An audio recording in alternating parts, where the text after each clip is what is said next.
health issue, and it is not talked about enough.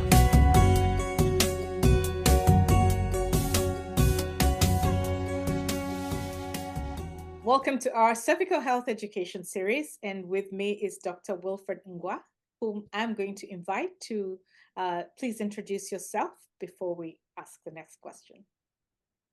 All right. Thank you, Vivian. Always wonderful to be with you. Dr. Will Ngwa.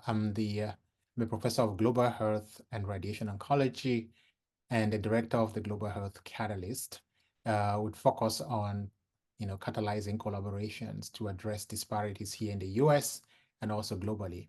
And obviously, one of the big focus areas is cancer. And so I'm very happy to be here today to talk about cervical cancer.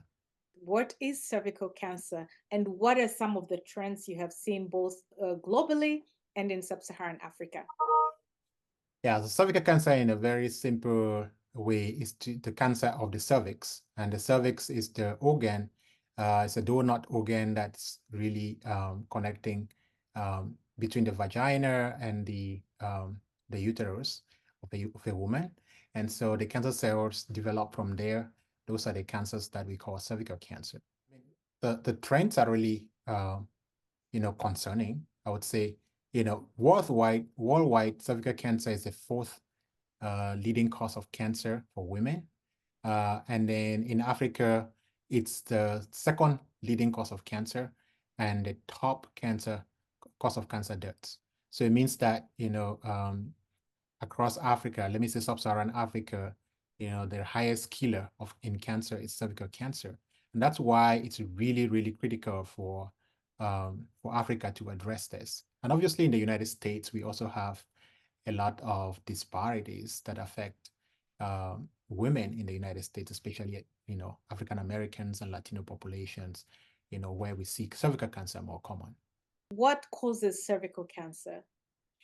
Yeah, there are many factors that cause cervical cancer, but number one factor, if you look at Africa, for example, is really the human papilloma virus. So basically, if you have had HIV/AIDS, then there's a very high risk that you're gonna get cervical cancer. And I really like the quote from President Bush, who was the president under which PEPFAR, the President's Emergency Program for AIDS Relief, was created, and which has saved, a lot of millions, 25 million lives and counting across the world. He said it very well when he said that, how do you, save a woman from HIV/AIDS only to have them die of cervical cancer? And that's really what we're seeing now in Africa. A lot of people are surviving from HIV/AIDS, and then now cervical cancer has become these, the biggest cancer cases that are killing a lot of women. So we really need to, heed to what he said. We don't want to save a woman's life from HIV/AIDS only to have them die of cancer. It's almost like a waste, if you do that. So that's a big risk factor, HIV/AIDS. And then the second one is really just, there's a lot of, movement towards people, if you just live unhealthy lifestyles, the foods that you eat, so your sexual behavior, because that obviously can also expose you to HIV/AIDS. And then, being exposed to, a lot of chemicals like, in the environment, toxins. For women who do a lot of agriculture, pesticides are great causes of that.